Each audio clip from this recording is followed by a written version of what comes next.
el ejemplo del programa este de motos es clarísimo. Trata de idiotizar a la gente y de inocularnos píldoras tóxicas de todo lo que es antidemocrático.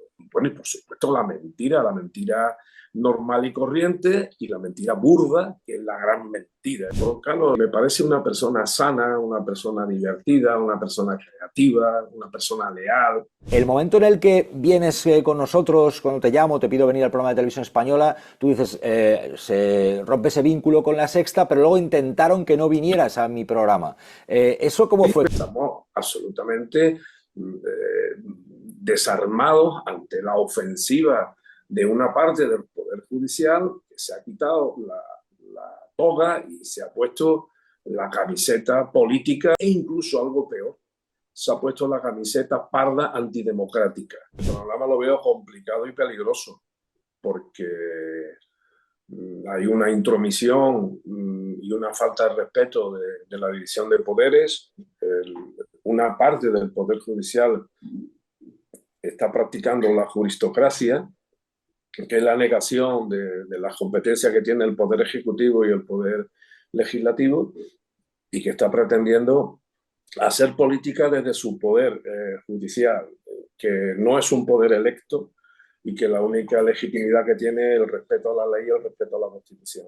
Bueno, a través de argucias procesales perfectamente conectadas y coordinadas con determinados medios de comunicación, con determinados periodistas y con determinados políticos, están convirtiendo la política española en un auténtico estercolero, ¿no? Lo que ha fallado el señor Masón, pero Feijóo y su partido, lejos de admitir eso, incluso aunque lo admiten a la hora de decir que se hubiera intervenido mediante la emergencia nacional, lo que está haciendo es envolviendo de mierda todo lo que está ocurriendo para que todo el mundo crea que esto es responsabilidad de todos. No, mire usted, que todo es mejorable, sí, pero esto es responsabilidad del gobierno autónomo de Valencia, del país valenciano, que tiene autonomía plena, y de su máximo dirigente, Masón, y de su gobierno.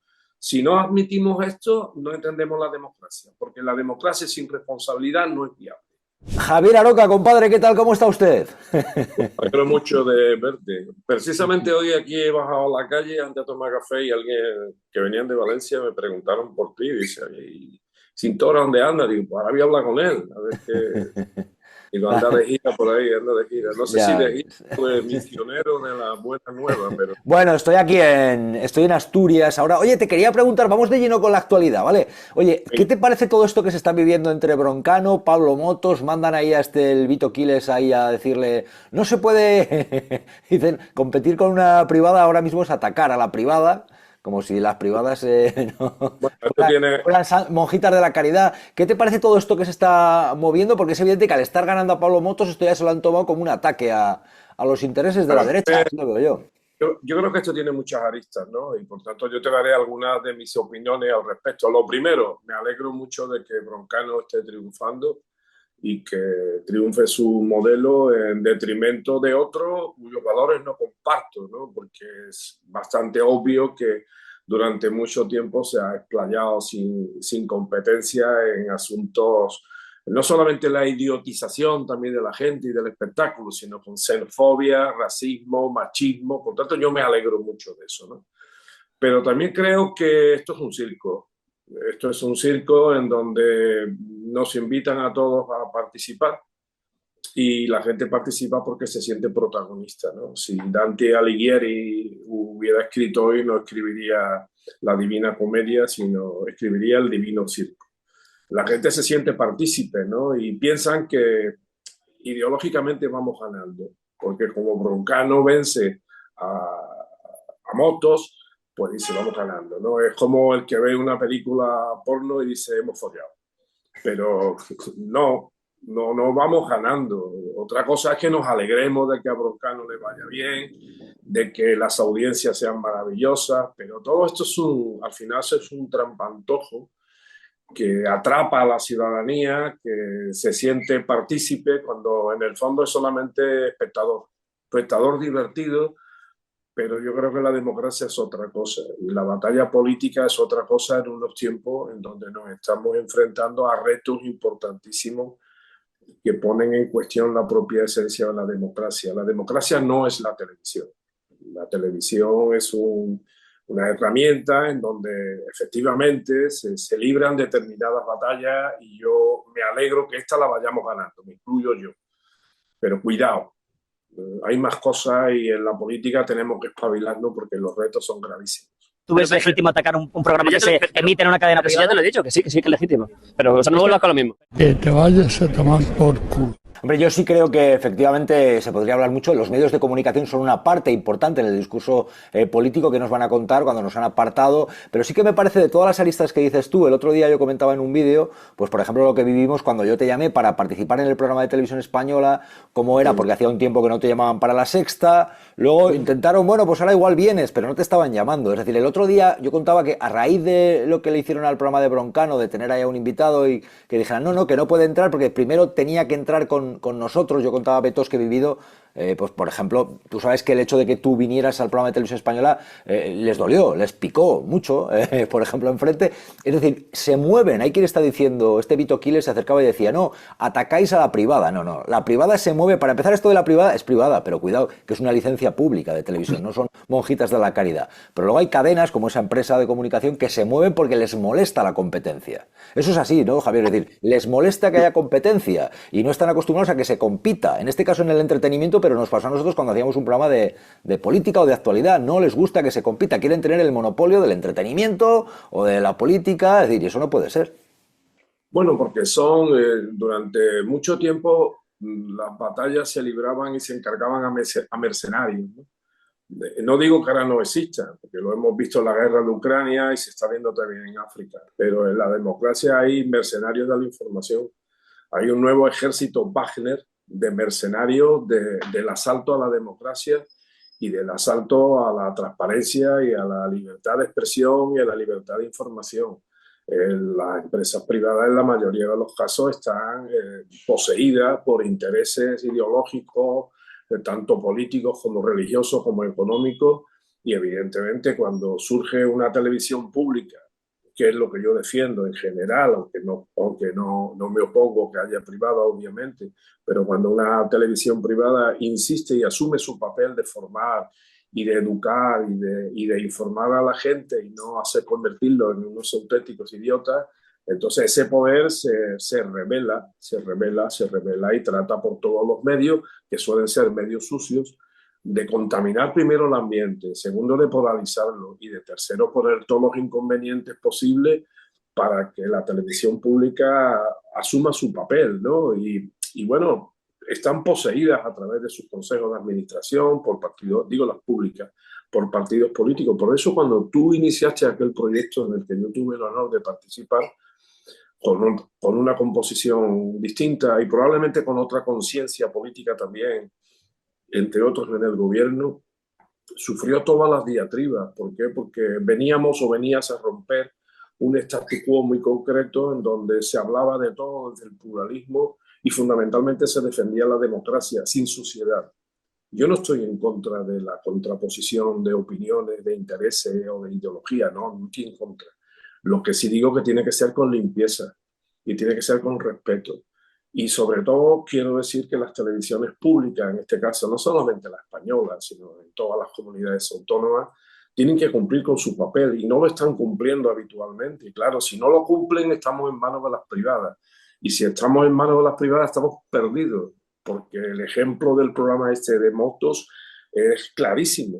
Trata de idiotizar a la gente y de inocularnos píldoras tóxicas de todo lo que es antidemocrático. La xenofobia, el racismo, el machismo y aparte luego el mal estilo y bueno, y por supuesto la mentira normal y corriente y la mentira burda, que es la gran mentira donde participan los Wagner de la información porque son mercenarios del poder y la mayoría funcionan por encargo, o sea, digámoslo a las claras, los que se dedican a mentir y a contaminar el espacio político a través de las televisiones están cobran o bien con un sobre, lo que tú te ríes cuando yo llamo siempre los sobrecogedores, o simplemente a través de la publicidad. Es que hoy día dicen, tú has dicho antes, televisiones privadas, o emisoras de televisiones privadas, o medios de comunicación privadas. Yo diría en muchos casos concertados, porque tienen tanta publicidad directamente de lo público, como también de lo privado, que es una manera también de entrarte de manera oblicua, que como que privado. Están al servicio de intereses muy concretos.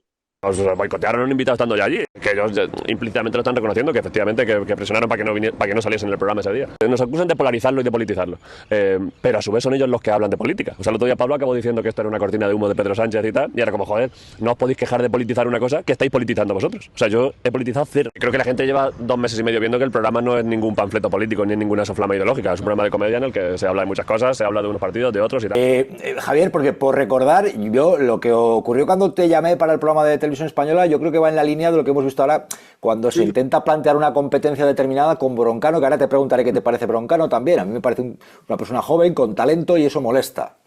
Molesta, que además alguien joven, dinámico, con un punto canalla, ellos preferirían una televisión pública docenada, etcétera, etcétera, y les molesta el talento de Broncano y de la gente que está con Broncano, es mi punto de vista. Pero recuerdas que yo te llamé porque no te estaban llamando en La Sexta en ese periodo, y cuando te llamé, luego ya como que hubo un intento de decirte, no vayas, que eso ocurrió con más gente. Con Sardá, por ejemplo, no le estaban llamando, cuando le llamamos nosotros, levantaron el teléfono para decir, no vayas. Bueno, esto fue así, ¿no, Javier? Intentaron que no vinieras cuando estaban en un tiempo que no te estaban llamando.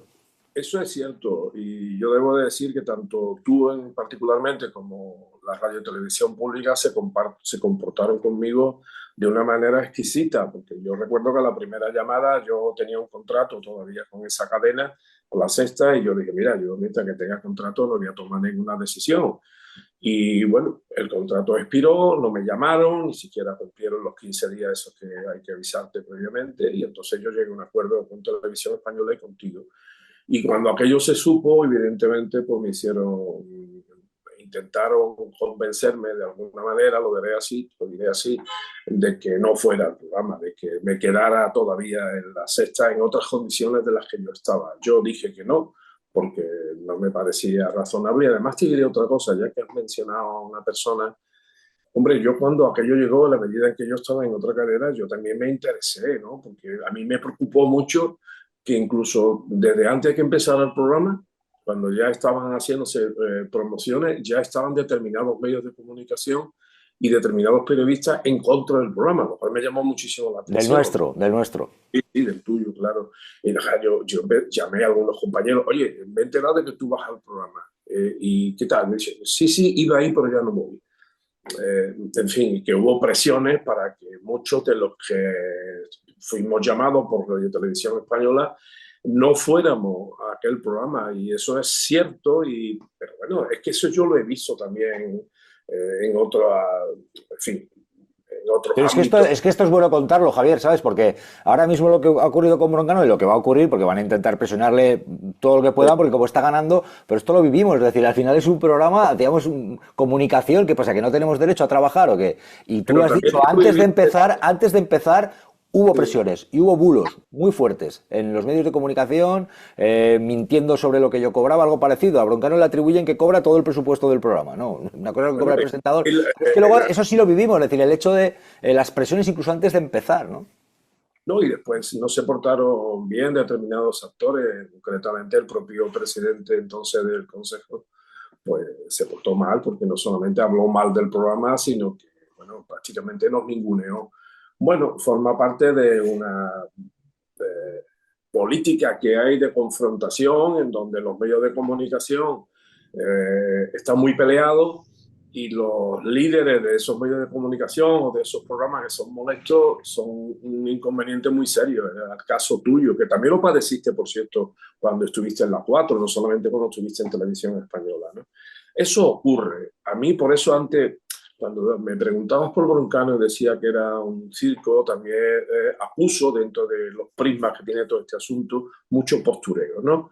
Ahora todo el mundo parece que tiene que posicionarse, digo si es progresista, a favor de Broncano y a favor de ese tipo de programas, y a favor o en contra de las manipulaciones y de las presiones. Y yo les diría, queridos ciudadanos, eso lleva ocurriendo en España desde hace muchos años y estabais callados. me alegro mucho de que ahora lo digáis y me alegro mucho que ahora os posicionéis a favor de este programa, ¿no? Pero que sepáis que esto está ocurriendo en las televisiones públicas, en las televisiones privadas, entre ellas, y en las televisiones privadas contra la pública, está ocurriendo desde hace décadas. Sí, algunos de los que ahora hablan entonces callaron con lo nuestro, es evidente, vamos. Sí, callaron, incluidos muchos profesionales que se la daban y se la siguen dando de defensores de la libertad de expresión y de la libertad de información, y que acusaron, en mi opinión, una falta de lealtad y de compañerismo que era incompatible, no ya contigo, sino por respeto a los que estábamos allí. Tú no estabas solo, habíamos, yo no sé, 20, 25 colaboradores, y había gente de todo el espectro político, pues desde una derecha bastante derecha hasta una izquierda bastante izquierda, y después mucha gente en el centro y gente que no estaba simplemente en nada a favor de la democracia. Aquello fue una solemne falta de respeto a todos los que participábamos en aquel programa, que íbamos allí de buena fe y que no entendíamos de la batalla que se estaba librando entre profesionales, sindicatos, el consejo de administración, los poderes políticos.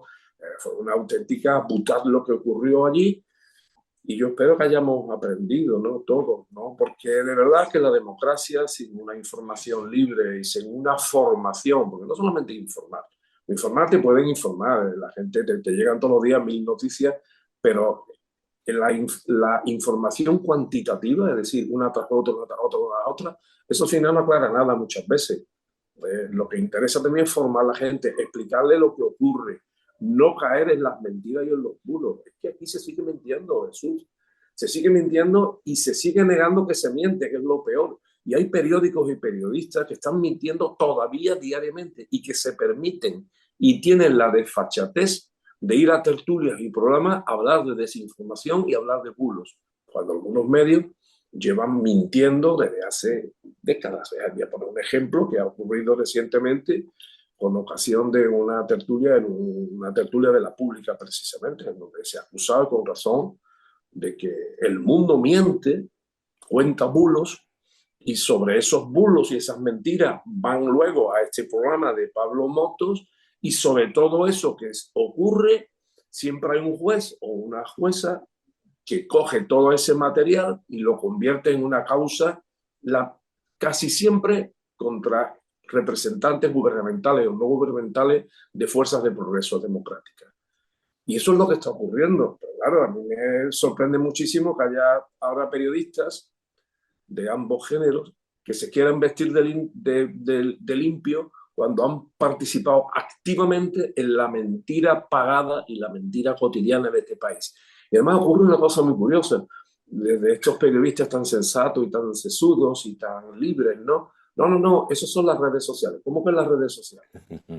O es que la gran mentira de la conspiración de ETA cuando los atentados de Madrid, ¿qué fuerza tenían las redes sociales? Y aquellas mentiras fueron absolutamente aplastantes. Y todavía aquellos mentirosos siguen paseándose por los platós y por las redacciones, y algunos han cambiado de trabajo, y siguen considerándose a sí mismos sacerdotes de la libertad de expresión. Venga, hombre. Yeah. Javier, dos cosas concisas que te quiero preguntar por cerrar esto, que no quiero que se quede ningún flanco que yo creo que puede quedar abierto.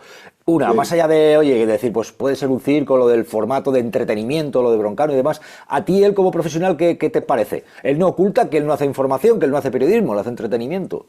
Sí, pero yo cuando he dicho circo no me refiero al programa, me refiero al circo sí, a la polarización, ¿no? Al espacio político de falsa política, en mi opinión. A mí el programa yo no soy un experto en televisión, y a mí me parece que el formato que defiende Broncano es un formato mejor, más entretenido, más natural, más cercano a lo que es la gente de verdad. Y a mí me parece un tipo... tengo un poco de debilidad porque los dos somos andaluces, y cuando hay otro andaluz, pues tú sabes que yo me vuelco, no lo puedo remediar. No, pero a mí Broncano yo no lo conozco personalmente, coincidió con él 2 o 3 veces, y me parece una persona sana, una persona divertida, una persona creativa, una persona leal.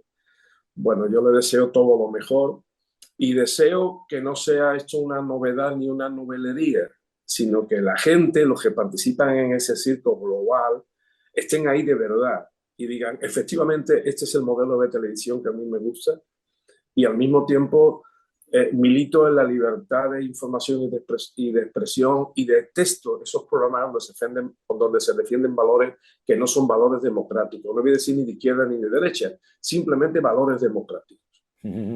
Javier, y luego otra cosa que ha quedado ahí, yo creo que se puede un poco aclarar más, es decir, el momento en el que vienes con nosotros, cuando te llamo, te pido venir al programa de televisión española, tú dices, se rompe ese vínculo con La Sexta, pero luego intentaron que no vinieras a mi programa. ¿Eso cómo fue? ¿Qué te dijeron? ¿No lo hagas o te intentaron contraofertar o te dijeron...? Porque es verdad, hay que aclarar que no te estaban llamando, cuando yo te llamo no te estaban llamando al programa, y luego reaccionan de llamarte cuando ven que vas a venir conmigo, eso fue así, ¿verdad? Pero ¿qué intentaron hacer para que no vinieras conmigo definitivamente? Seré lo más concreto posible. O sea, cuando mi contrato había terminado, por tanto, cuando mi contrato terminó, yo me sentí libre de llegar a un acuerdo con Televisión Española y entonces aquellos se debió de conocer, porque en este mundo se conoce todo, entonces se pusieron en contacto conmigo para ofrecerme una alternativa para no ir aquí. Una nueva alternativa contractual para seguir en La Sexta.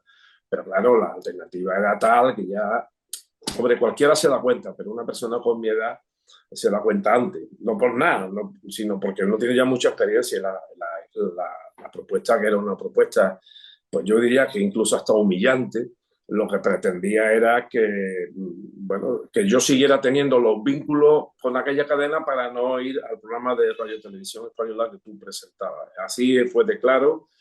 Bueno, yo lo vi y bueno, solamente por las maneras que tuvieron conmigo, que no fueron ningunas, excepto esta, después de tantísimos años colaborando lealmente e incluso fraternalmente con aquel proyecto, pues yo me sentí un poco mal, pero personalmente, ni siquiera, porque yo tengo un gran aprecio por la lealtad, la sencillez, no me gusta participar en conspiraciones ni tener enemigos. Yo no elijo a mis enemigos, obviamente, pero a mis amigos sí lo elijo. Sí, hay que remarcar, Javier, que en el momento en el que yo te llamo es porque no te estaban llamando de La Sexta en ese momento. Le tenías un vínculo, pero llevaban sin llamar. ¿A qué no? A mí llevaban tiempo sin llamarme. La verdad es que cogió la pandemia y decían que, bueno, que tal, pero claro, el problema es que me decían, no, es que tú tienes que venir de Sevilla. Y bueno, por la pandemia, pero claro, yo luego cogía el tren para irme a Madrid y me encontraba en el tren los mismos que estaban. Bueno, pues debe de ser que hay gente inmune, ¿no? Que no se va a contaminar. Además, tú recuerdas, si no te lo recuerdo yo, porque los dos fuimos víctimas, que cuando yo iba a tu programa había una ambulancia en los exteriores y teníamos que hacernos la prueba. Y si no hacías la prueba, no entrabas al programa. Así todo, yo pillé el COVID lo mismo que lo pillaste tú. Yo lo pillé concretamente un martes santo. Llegué allí, abandoné mi ciudad, que es Sevilla, ¿no? Me presenté allí, di positivo y tal como di positivo me mandaron otra vez para la estación de Atocha para atrás. Es decir, que en aquella época, claro que era difícil, pero yo iba a tu programa y me hacían la prueba y aquí estaba y viajaba. Pero es que mis colaboraciones con la SER, cuando viajábamos nos lo hacían porque la de tu programa era por la nariz, te metían aquí una cosita que era, por cierto, incomodísimo, pero el láser no, el láser era por sangre, no te cogían, hasta que no tenía el certificado ese que decía que tú estabas limpio, no podías viajar con la cadena SER, que también fue tremendo. Vamos, que los motivos fueron, es decir, el misterio es por qué habían dejado de llamarte y no te llamaban ya, y luego reaccionaron cuando te llama Cintora. Ese es el misterio. ¿Por qué sería? ¿Qué harías malo? Algo muy burdo, Aroca, sería. No me lo han explicado, ni yo he pedido explicaciones, porque lo que sí he echado de menos es un comportamiento más decoroso después de tantísimos años de relación, ¿no? Pero bueno, yo no sé, cada uno su cada como decimos aquí, y uno, pues, bueno, yo estoy contando esto porque tú me lo estás preguntando y porque ya ha salido en algunos medios y no me cuesta ningún trabajo contarlo porque no estoy contando nada que no sea. Pero bueno, te digo la verdad, eso yo no estoy enfadado. No, yo no estoy enfadado, ni me he enfadado nunca, ni entonces ni ahora. Simplemente me puse muy contento porque yo soy un trabajador y mi vida consiste en trabajar y trabajar en buenas condiciones, y a mí me surgió la ocasión de trabajar contigo en Televisión Española. Yo allí he estado muy bien, aparte de bromas y aparte de cosas que nos han ocurrido más o menos simpáticas. Y bueno, pues ya está, yo me sentí muy feliz. Acabé aquella etapa de una manera abrupta, me hubiera gustado acabar de otra manera, que se hubieran sentado conmigo, que me hubieran dicho, mira, Javier, es que ya estás muy viejo, tío, y das muy mala imagen, y además hay que ver lo izquierdoso que eres, bueno, te metes mucho con el rey, yo qué sé, cosas que cualquier humano acepta que otro se lo diga, y yo lo comprendo. O sea, yo sé, por ejemplo, que nunca voy a trabajar, yo sé, por poner un ejemplo, que nadie se lo tome a mal. Yo no voy a trabajar casi nunca en ABC, ¿no? ¿Por qué? Porque lo que yo pueda escribir no entra en el ideario de ese periódico, pero yo respeto ese ideario y no me voy a enfadar por eso. Y por tanto, si una cadena de televisión tiene un ideario distinto del mío o necesita otro tipo de actores, pues yo lo acepto con elegancia, creo, y con deportividad. Pero Dicho esto, termina.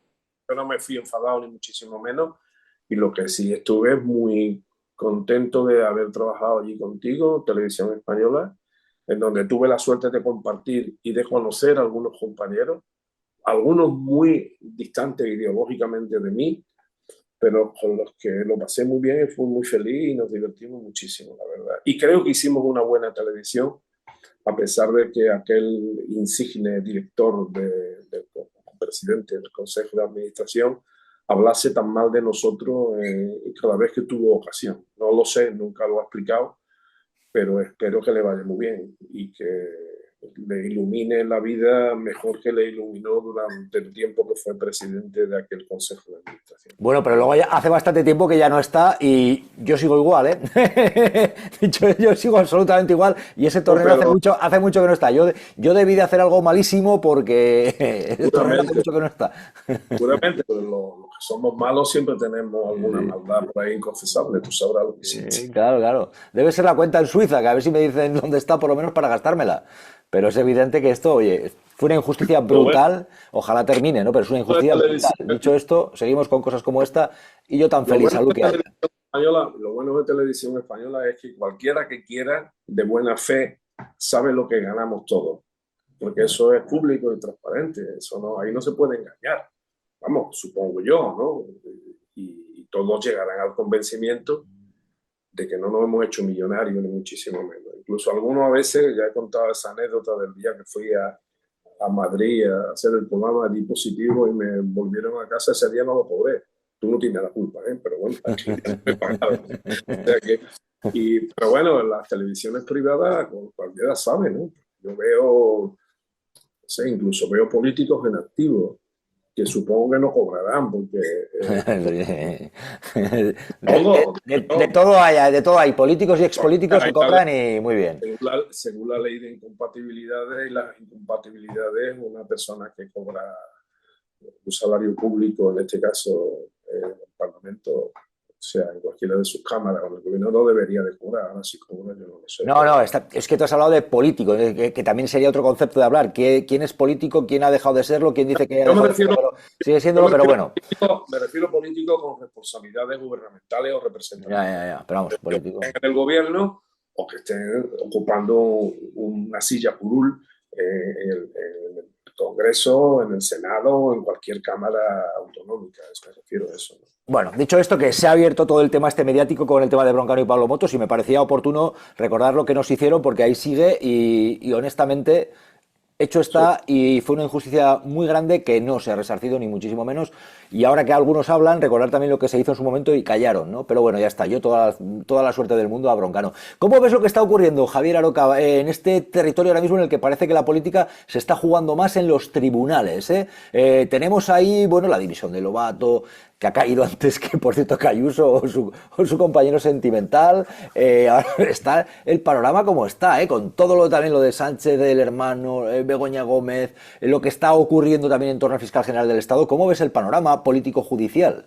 Nunca aprenderá Irene Montero desde su cajero de Mercadona y nos podrá dar clases a los demás. Yo entiendo que cuando eres el quinto partido político que ha perdido las elecciones, y tienes 4 gatos, pero los necesita el segundo partido que ha perdido las elecciones para pasar en número de integrantes al primer partido que ha ganado las elecciones. Porque en un país digno, el juez, el facha con toga, el señor Eloy Velasco, debería estar sancionado por el Consejo General del Poder Judicial por clasista, por decir que una persona que ha sido cajera no puede ser ministra, cuando ese es el triunfo precisamente de nuestra democracia. Han orquestado un caso desde la mesa del presidente del Gobierno para intentar destruir a una rival política a través de su novio. Eso es todo lo que estamos viendo. Una utilización de los poderes del Estado, cometiendo todo tipo de ilegalidades para intentar destruir al adversario. Eso en cualquier país democrático hace caer al gobierno entero. Porque aquí hay una parte del Poder Judicial, sí, lo digo claramente, son fascistas. Es fascista. A mí cuando me dicen, aguanta Pedro, ánimo, 3 años y los que vienen después de esos 3 años. El programa lo veo complicado y peligroso porque hay una intromisión y una falta de respeto de la división de poderes. Una parte del Poder Judicial está practicando la juristocracia, que es la negación de las competencias que tiene el Poder Ejecutivo y el Poder Legislativo, y que está pretendiendo hacer política desde su poder judicial, que no es un poder electo y que la única legitimidad que tiene es el respeto a la ley y el respeto a la Constitución. Bueno, a través de argucias procesales perfectamente conectadas y coordinadas con determinados medios de comunicación, con determinados periodistas y con determinados políticos, están convirtiendo la política española en un auténtico estercolero, ¿no? Y entonces, claro, el problema de todo esto es el desánimo ciudadano que produce, porque verás tú, Pedro Sánchez puede despertar toda la antipatía que él sea capaz de despertar, que en algunos casos es mucha. Pero cuando lleguen unas elecciones, tú o yo, quien sea, puede votar a Pedro Sánchez o puede no votarlo. Y lo mismo le ocurre al señor Feijóo y lo mismo ocurre con cualquier político, ¿no? De los que se sientan en el Parlamento. Pues mire usted, a mí no me gusta Podemos, pues ya no lo voto más, ¿no? Pero si un juez se comporta de la manera que se están portando algunos, ¿qué hacemos los ciudadanos? Estamos absolutamente indefensos, porque no tenemos ningún recurso para, sí, todo el mundo dirá, bueno, no, sí, se puede recurrir, pero bueno, estamos absolutamente desarmados ante la ofensiva de una parte del Poder Judicial que se ha quitado la toga y se ha puesto la camiseta política de una determinada opción política e incluso algo peor, se ha puesto la camiseta parda antidemocrática, porque lo que están haciendo ya ni siquiera es defender una opción política, sino defender la antipolítica, la antidemocracia, porque así lo veo yo en algunos casos, ¿no?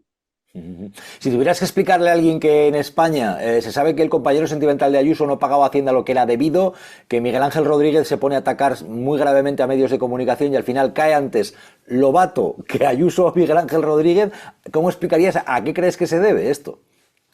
Bueno, se debe a que el poder está en Madrid. La concentración concentra, el centralismo concentra. Los grandes intereses políticos, económicos, fiscales, de toda naturaleza, incluso la guerra cultural, reside en Madrid. Es un ente creado artificialmente para contrarrestar, digamos, la fuerza de las periferias y la fuerza de la mano izquierda del Estado. Claro, esto no es Ayuso. Ayuso es insignificante en manos de quienes están. Ni siquiera Miguel Ángel Rodríguez, que también sí, ya sé que es muy importante, pero también es una pieza más dentro de un entramado que tiene un poder por encima que no acaba de dar la cara, aunque sabemos, y no me refiero a una persona, son unos poderes ocultos, o ya no tan ocultos, que controlan la derecha sin siglas, y que en donde la derecha con siglas, que en este caso el PP es insignificante porque el Feijóo no tiene ningún poder, y que además crearon una manera ortopédica de garantizar de que el PP cuando lo necesite pueda gobernar, que es la extrema derecha y Vox. Y eso es lo que está ocurriendo. Por tanto, todo lo que ocurre en Madrid tiene una trascendencia enorme, enorme desde el punto de vista político. Y en eso el PSOE lleva equivocándose 30 años, porque lleva 30 años sin verlo. Y lleva 30 años eligiendo muy mal sus candidatos, defendiendo muy mal las políticas que hay en Madrid y oponiéndose muy mal, porque yo quiero recordar que uno de los protagonistas de la subida de Ayuso, entre otras cosas, fue el protagonismo que le dio el señor Pedro Sánchez. No me quiero ni acordar de aquella visita rodeado de banderas por todas partes y la cantidad de humillaciones que se han hecho desde un gobierno regional uniprovincial, porque no nos olvidemos eso. Madrid es un gobierno regional uniprovincial, ni más ni menos que al gobierno central, al gobierno de todo el Estado. El señor Lobato, lo que le ha pasado, que es absolutamente incomprensible, pero no menos incomprensible que lo que le pasó a Pablo Casado. Forma parte del mismo circo, del mismo campo de significado, ¿no?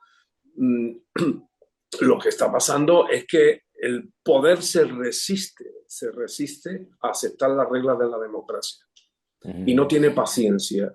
Y ante la inexistencia de un partido político o un líder de la derecha con siglas que sea capaz de hacer una oposición sensata, verosímil, creíble, pues han puesto por delante toda la artillería, la aviación, no digo la armada porque en el Manzanares no flotaría, en contra del poder legítimo y democrático de este país, que si no nos gusta, podemos no votarlo.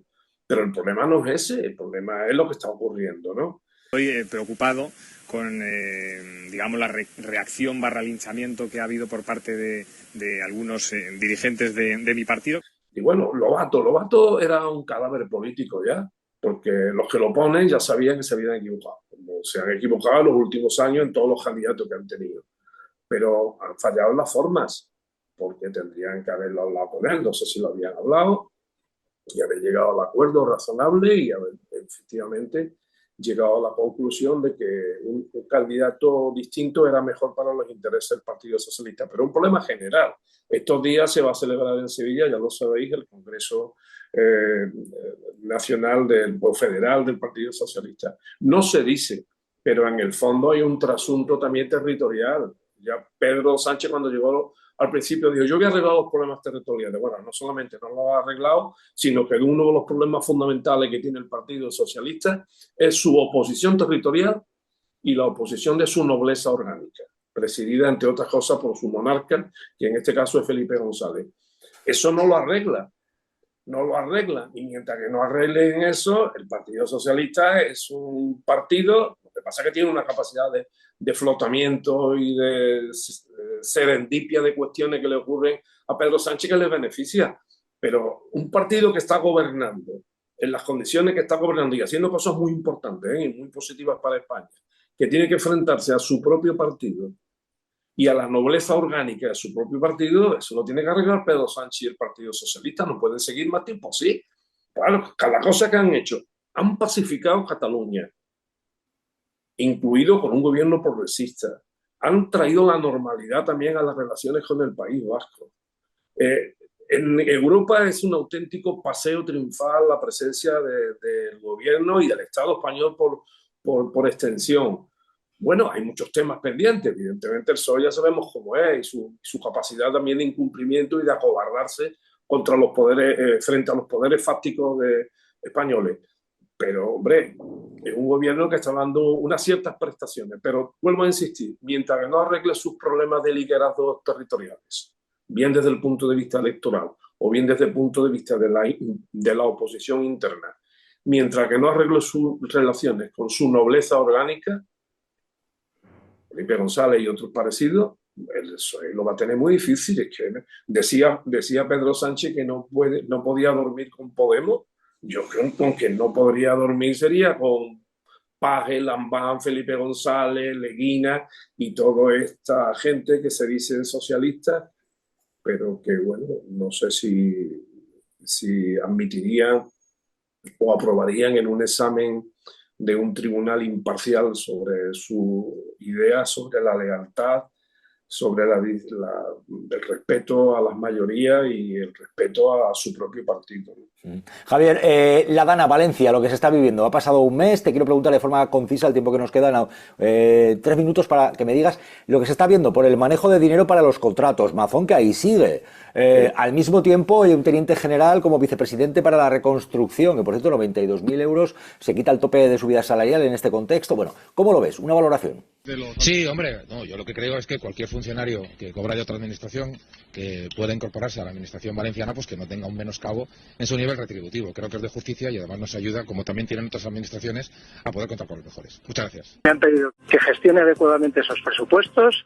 Yo no voy a un puesto de carácter político, aunque la política está evidentemente en el entorno de ese puesto. A mí me han pedido una función técnica. Lo primero que tengo que decir es que un militar, cuando deja del servicio, ya no es militar, es civil. Por tanto, se tiene que acoger a todas las reglas de la democracia, y incluida la crítica. Segundo, yo veo que aquí hay fundamentalmente lo que ha fallado el señor Masón, que no estaba en su puesto de trabajo. Tú imagínate que un día tú, cuando estabas en televisión, no se presentara en el puesto de trabajo y no hay programa. ¿Qué ocurre? Te van a echar la puñetera a la calle, ¿no? Pues esto es lo que ha pasado. No está en su... Bueno, y a partir de ahí... Me echaron igual yendo a trabajar, o imagínate. Ya sabía yo que me iba... Venga, sigue. El tema es tan obvio que es muy fácil concluir de que no ha fallado el sistema, ni ha fallado el Estado de las autonomías, ni ha fallado el Estado está allí. Lo que ha fallado el señor Masón. Pero Feijóo y su partido, lejos de admitir eso, incluso aunque lo admiten a la hora de decir que se hubiera intervenido mediante la emergencia nacional, lo que está haciendo es envolviendo de mierda todo lo que está ocurriendo para que todo el mundo crea que esto es responsabilidad de todos. No, mire usted, que todo es mejorable, sí, pero esto es responsabilidad del gobierno autónomo de Valencia, del país valenciano, que tiene autonomía plena, y de su máximo dirigente, Masón, y de su gobierno. Si no admitimos esto, no entendemos la democracia, porque la democracia sin responsabilidad no es viable. Pues creo que se ha entendido perfectamente. Mazón, si tuvieras un poquito de vergüenza, dimitiría usted. Solo tengo que decirle, sí. Te voy a pedir un titular, por cierto, del papel este que está ocurriendo con los Reyes ahora, que parece que en mitad de la Dana están aprovechando para relanzar su imagen. Un titular sobre esto. Bueno, la monarquía es irrecuperable. No hay imagen que recupere a la monarquía. La monarquía no tiene poder, la monarquía no tiene función, la monarquía lo que tiene es ejemplaridad. Y últimamente la monarquía no está siendo ejemplar de ninguna de las maneras. Hoy he leído que la monarquía británica está en peligro porque incluso ya los propios herederos no quieren ni la corona. Yo creo que la monarquía es una institución obsoleta y adquiere elementos gravísimos de obsolescencia cuando además no es ejemplar. Y mientras que el jefe del linaje, que es Juan Carlos, esté en un exilio más o menos inconfesable por sus problemas fiscales, y sea inviolable hasta lo indecible por encima de la Constitución y por encima del Estatuto de Roma, la monarquía está en una situación de endeblez absoluto, por no decir el hecho incontestable de que siga sin aclararse, amparada en la ley de secretos oficiales, el papel del rey en el golpe de Estado del 23F. Queda claro. Javier, un abrazo, cuídate. Cuídate tú también, un abrazo. Cuídate, salud, nos vemos pronto. Venga, un abrazo fuerte. Chao, hasta luego. ¿Tú ves legítimo atacar un programa que se emite en una cadena privada? Ya te lo he dicho, que sí que es legítimo. Pero, o sea, no vuelvas con lo mismo. Pero, no, pues es que yo no sabía que... Yo no sé... ¡Vete a la mierda! Oye, pero no eso... Pero eso no es muy democrático. A mí no me pregunto. ¿Por qué? Porque no me salen los cojones.